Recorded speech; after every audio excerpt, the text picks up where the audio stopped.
Welcome to the One Question Leadership Podcast. This is Devin Crosby of Lynn University. Leadership is a dynamic occupation that requires vision, excellence, but most importantly, the humility to serve your people on a daily basis. As you lead, make sure to become grounded in something greater than yourself. This will shape your decisions, provide clarity to your team, and cultivate trust. And trust is the foundation of success. Enjoy the podcast.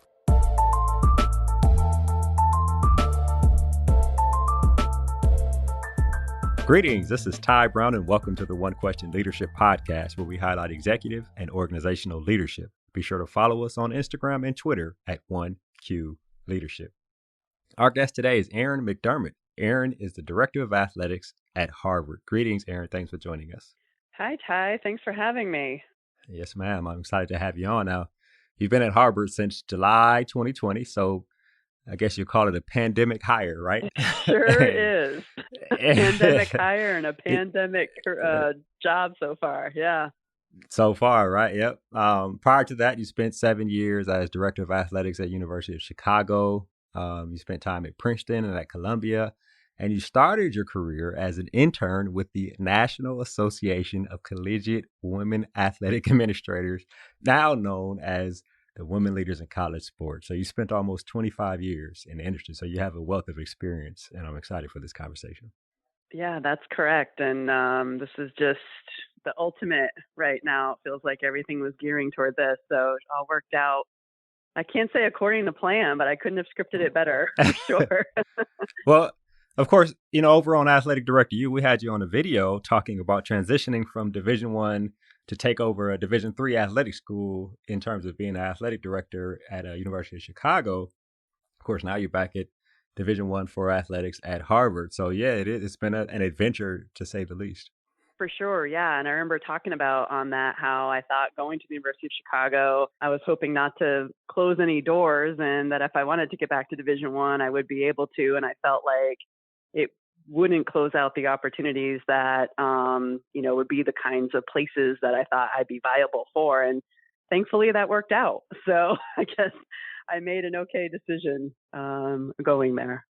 Of course, you take over at Harvard. Harvard's AD had been there for a long time, right? And you take over there in the midst of a pandemic, as we mentioned. And I wonder about the leadership strategy. I guess it's been 6 months, almost 7 months or something now since you've been there. You come in, take over for a guy who's been there for a long time. The culture is well established. A, it's Harvard, and B, he'd been there for a long time. So I wonder about just the leadership strategy over the past 6 months after you took over the job. Yeah, I think the pandemic has almost had to define the leadership strategy a little bit. I mean, I think it would have been the same regardless. It's just you have to be a bit more intentional about it. So the strategy was I'm coming in, taking over for someone who, as you said, has been there a long time, has done a great job, is certainly, identified with Harvard athletics. And I think in any kind of transition like that, coming in and establishing who you are and not being completely disruptive to that culture and maybe to the place, but at the same time, trying to establish your own connection and rapport and kind of identity. So my strategy coming in was, trying to create as many relationships and build as much trust and credibility as I could from day one. And even harder to do that in this pandemic time, especially because at least at Harvard's campus, we're all still working remotely. I've been working remotely since July 1. I've only been on campus, I want to say 3 times. And it was really to walk around, some facilities, try to check out some activity that we had going on. But I really haven't been able to be in the office, and neither has anyone else. So I came in and was very intentional about scheduling lots of meetings. And yes, Zoom is like our new best friend, but worst friend at the same time. And spent a lot of time with our coaches, with people on staff, with lots of different people on campus, because I knew to move us forward and kind of build on what Bob had developed at Harvard, I would need to also have key relationships on campus with those who could be helpful and allies to us. And lots of times with our alumni and donors who have been invested in Harvard athletics and making sure that, they knew who I was and could start feeling comfortable with me as quickly as possible. Because again, Bob had established such great relationships over his 19 years, and that's who they know. That's that's their go-to. And so I had to make sure they didn't just see my name out there as being the athletic director, but they saw my face and they talked to me and I could become more tangible to them. So the strategy was really trying to create as much personal connection as I could and start establishing that trust and credibility and my own identity.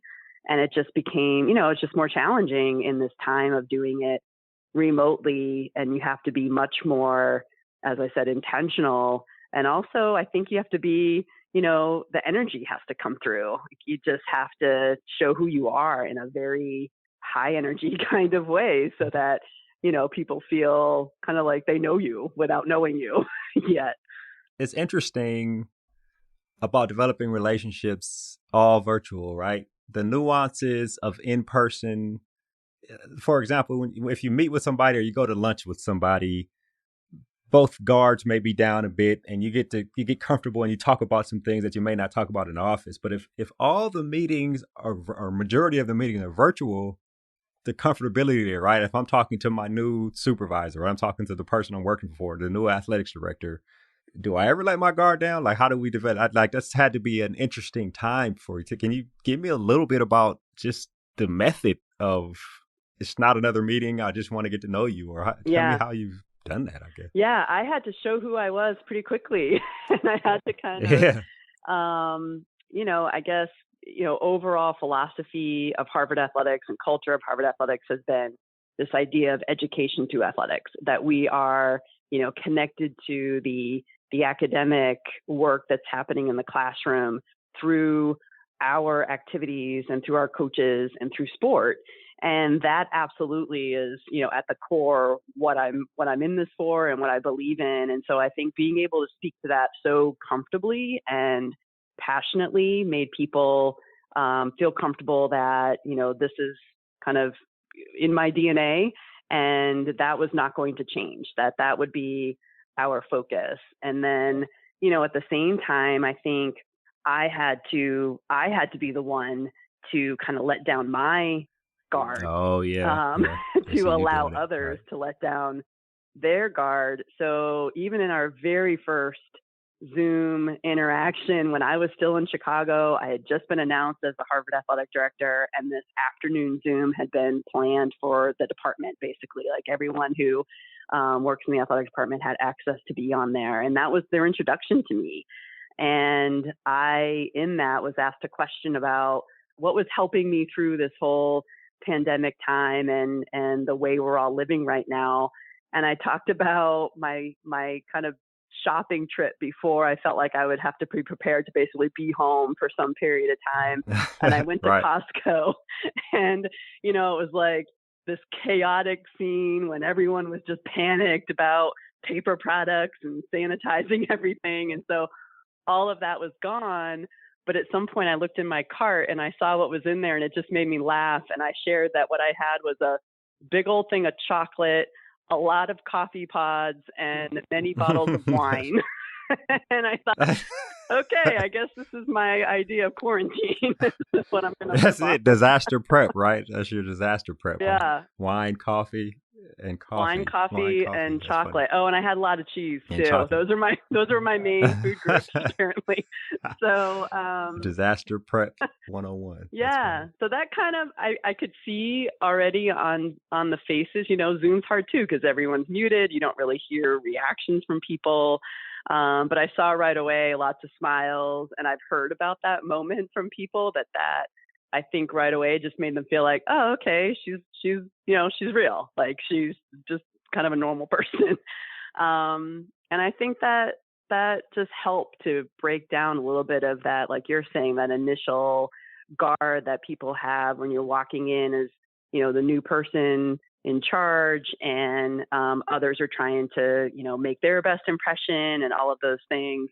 That's all still true. And again, hard, when you're talking through the screen and you're trying to look at the camera and not at the person so that it looks like you're looking at them. But at the same time, it means you can't see their facial expressions. And so, a lot of things to adapt to with that. But that's how I tried to take the lead in just showing that I'm a human being. And, yes, I'm coming into this and I think we can do great things. And I think, we're going to be competitive and we're going to be aligned with the Harvard mission and all that good stuff. And at the same time, I'm here. Like I'm going to be a presence for you that won't feel incredibly formal all the time.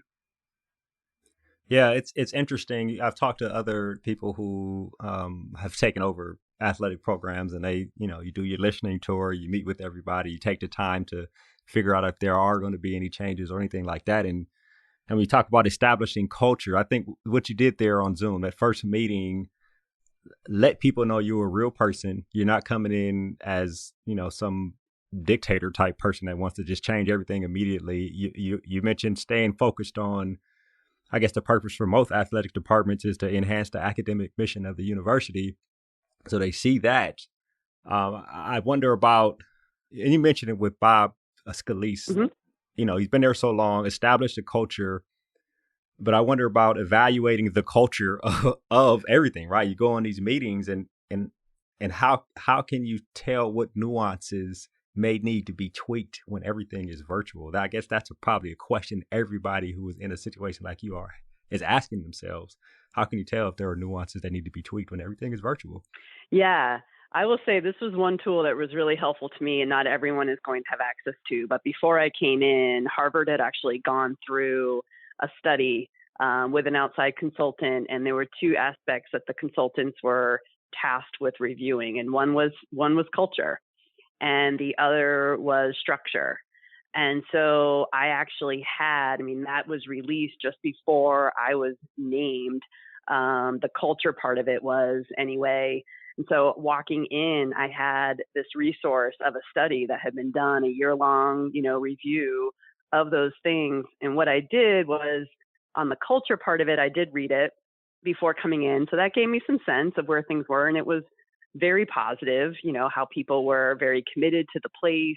Really, I took a lot of pride in working at Harvard as an institution and also working for Harvard Athletics, that, there was really this identification with being an entity that was about education through athletics. And that was coaches, that was staff, that was students, everyone kind of was very consistent in talking about that. So I knew that we were really in a great place with it, as far as having, people who really believed in the mission, people who were really committed to the place and really wanted to do the best things that we could for our student athletes. So, that was very reassuring walking in. And with the structure part of that study, I actually held off on reading that because that was giving some recommendations around maybe the alignment of people, reporting lines, what gaps might be in that kind of thing for the department. And what I did was I read that after I had the opportunity to meet with everyone, pretty much whether individually or within a team of people, like in a certain area. And especially after I met with all the head coaches individually and got their feedback so that I could kind of come to my own conclusions about things based on my own experiences, based on the consistencies and trends that I was hearing from people, and then use that report as really, something to confirm or maybe, stuff that was not consistent within that I was hearing. And it turned out it was very consistent, which was helpful. So, that's not something everyone will have, but I'd say, I think, doing your own analysis of that kind. I know now there's even, tools you can, have a survey done. There's companies that are providing that for people for a new athletic director walking in. Our friend Mike Cross with Athlete Viewpoint is one that does that. And I think if I hadn't had that tool with Harvard, I probably would have looked to do something like that, because I think it was really invaluable walking in to have some of that information. I imagine it is. And I think it's pretty smart the way you went about it. Before you read the whole thing, let me take in and do my own assessment of the people even if it's just an initial assessment, and then let me read what this group put before us. I wonder those type of reports, when a school pays for that type of thing, is it mandatory that you implement everything, or can you look at it and decide, especially when you're new coming in like you, can you look at it and decide what you feel like will work and what won't work? How did that work, that balance of?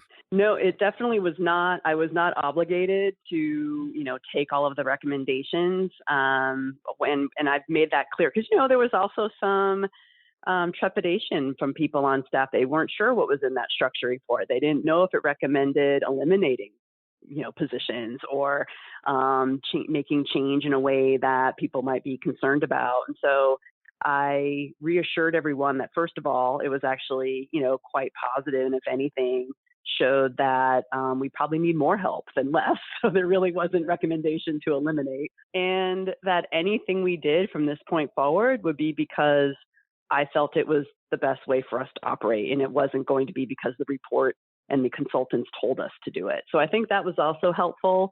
That Harvard didn't make it mandatory that those recommendations get put in place, but they were more, that's truly what they were recommendations, suggestions, not mandates. So it was, again, just a really good tool and something that now I can use to our advantage to say, hey, this is what I think we need. And this report actually backs me up. And since it was the office that I report into that really funded that study, all the better to be able to use it in that way and give it credibility.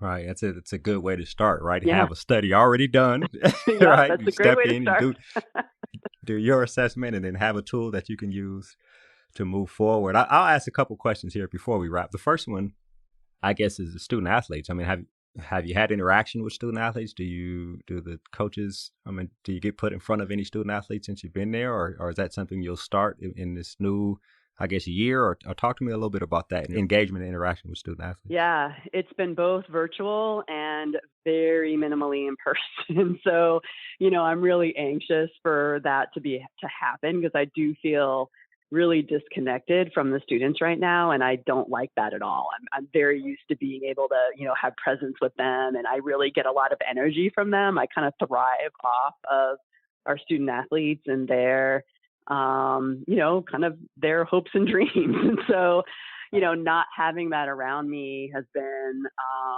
really, really hard to not experience that. So that was another group. When I told the story about starting out when I was still in Chicago, they asked me, are there other groups that you feel are important for you to actually get in front of before you actually, make the transition and the physical move to Boston? And I said, yes, I absolutely need to get in front of student athletes. And so the next meeting that was scheduled was with the Student Athlete Advisory Committee. And the next meeting that was scheduled was with the Captain's Council, because they're two different groups at Harvard. And so, it was important for me that I was in front of those leadership groups, that they, again, saw who I was, heard from me, were able to ask questions.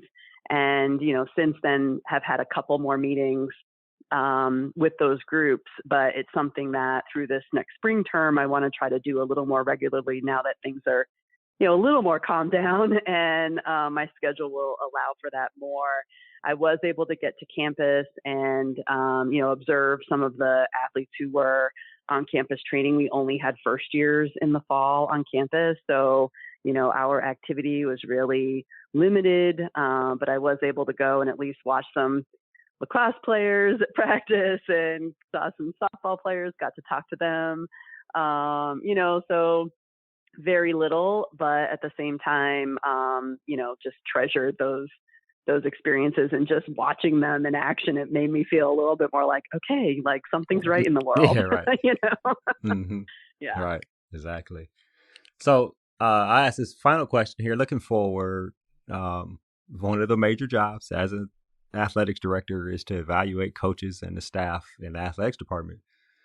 There haven't been many sports. There hadn't been any sports, I guess, at Harvard and the Ivy League. I wonder about evaluation methods that you have to use when there haven't been any sports to evaluate. Of course, sports is just one evaluation point of a coach and of the people who work in athletics. But that is a big one. So talk to me a little bit about that in terms of evaluating coaches. Yeah, no, I would say, I mean, it's obviously a valid question. And as you're saying, the performance in the season is one element, and probably for us, a little less of that evaluation period than it might be for others. And not to say that it's not important, but our evaluation has really stayed consistent because it's more about being a mentor and a developer of the student athletes that we have, supporting them in any ways that they need, and needing to adapt to those things at this time. So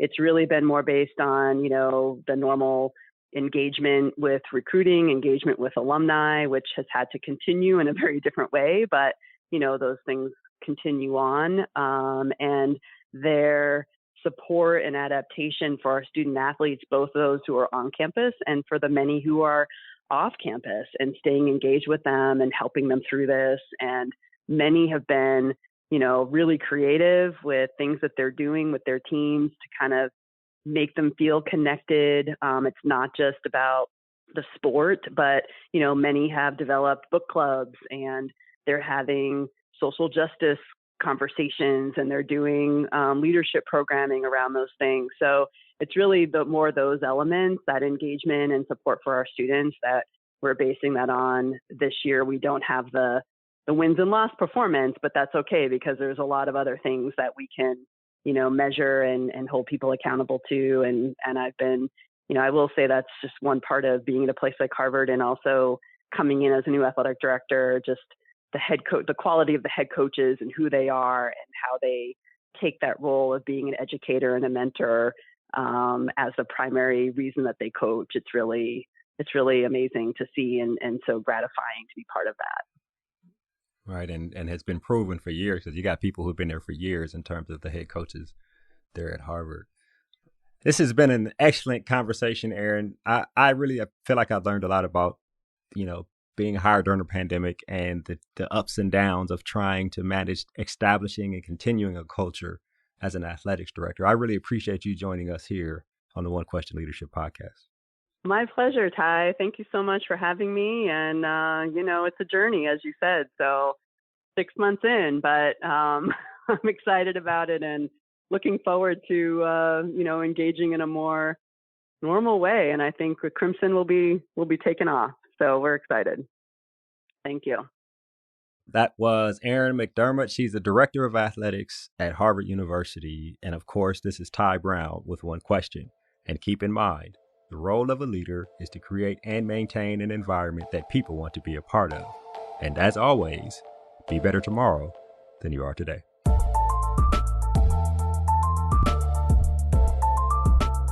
This episode of the One Question Leadership Podcast is produced by Spades Media Group, solving problems using creative leadership.